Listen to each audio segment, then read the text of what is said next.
Bom dia! Este é o Morning Call Monte Bravo. Mais cedo, mais completo e focado no que você precisa saber para começar seu dia. Hoje é quarta-feira, dia 12 de agosto de 2026. Os mercados começam esta quarta-feira com um leve viés positivo, mas o dia tem um protagonista claro, a inflação americana. O Brent sobe 0,3% para cerca de 89 dólares americanos por barril, enquanto o ouro avança 0,7%. Nos juros, o Treasury de 10 anos está em 4,67%, com queda de 1 ponto base, e o de 2 anos em 4,21%, também recuando 1 ponto base. Nas bolsas, o S&P sobe 0,3%, o Nasdaq avança 0,7% e o Eurostoxx ganha 0,2%. O dólar opera levemente mais forte. A combinação mostra um mercado ainda relativamente construtivo, mas que mantém o pé no freio diante de duas incertezas: a inflação americana e a situação no Estreito de Hormuz. O principal evento do dia é o CPI de julho. Depois do payroll mais fraco, uma nova desaceleração da inflação reforçaria a percepção de que o Federal Reserve pode manter os juros estáveis ao longo do restante do ano. Por outro lado, uma surpresa altista poderia provocar nova abertura dos Treasuries e pressionar os ativos de risco. A questão energética volta a ganhar importância. As negociações envolvendo Hormuz continuam sem uma solução definitiva, e o Irã mantém o estreito fechado até que suas condições sejam atendidas. Segundo a AIE, as exportações de petróleo do Oriente Médio caíram de aproximadamente 20 milhões para 12 milhões de barris por dia em julho. A agência também passou a projetar um déficit de cerca de 1,8 milhão de barris por dia no mercado de petróleo durante o terceiro trimestre. Isso aumenta a sensibilidade dos mercados ao comportamento da commodity e mantém o petróleo como um dos principais riscos para a inflação global.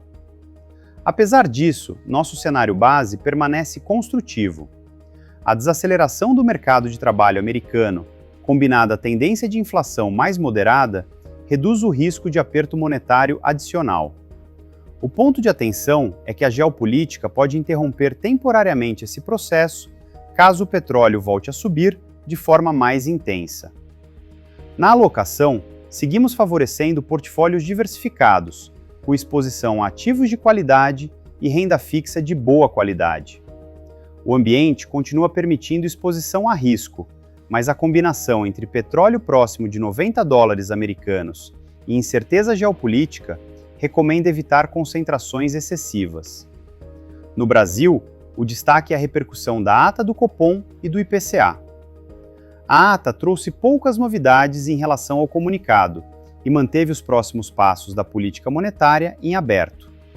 O Banco Central reforçou a preocupação com choques de oferta e seus possíveis efeitos secundários sobre a inflação, mas não sinalizou claramente a continuidade do ciclo de cortes. O IPCA, por sua vez, veio ligeiramente acima das expectativas e apresentou uma composição qualitativa menos favorável em núcleos e serviços. Ainda assim, as médias móveis continuam apontando para uma desaceleração gradual da inflação.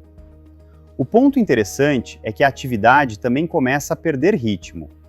Essa combinação, inflação desacelerando, mas ainda com núcleos pressionados, enquanto a atividade perde força, coloca o Banco Central diante de um equilíbrio bastante delicado para as próximas reuniões. No mercado, o desempenho dos ativos brasileiros continua mais fraco.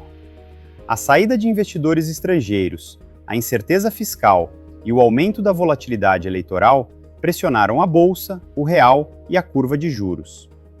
No campo político, a pesquisa futura mostra Lula numericamente à frente de Flávio Bolsonaro em um eventual segundo turno.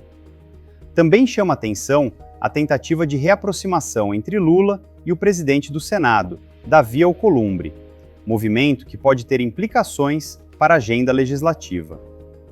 Na Europa, a inflação final da Alemanha confirmou a leitura preliminar de julho, enquanto a atividade segue apresentando recuperação gradual.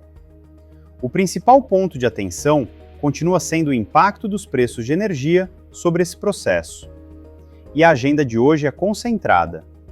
No Brasil, temos a pesquisa mensal de serviços. Nos Estados Unidos, o grande evento é o CPI de julho. Para os mercados globais, a combinação entre o dado de inflação americano e as negociações sobre Hormuz deve definir o tom da sessão. Para fechar, o mercado chega esta quarta-feira diante de uma equação relativamente simples, mas com consequências importantes. Se a inflação americana continuar desacelerando, o Fed ganha espaço para permanecer em espera. Se o petróleo voltar a pressionar os preços, essa tranquilidade pode desaparecer rapidamente. Por isso, hoje o mercado deve reagir menos ao nível absoluto do CPI e mais à composição do dado, especialmente serviços, núcleo e sinais de persistência inflacionária. Nós ficamos por aqui. Bom dia e bons negócios!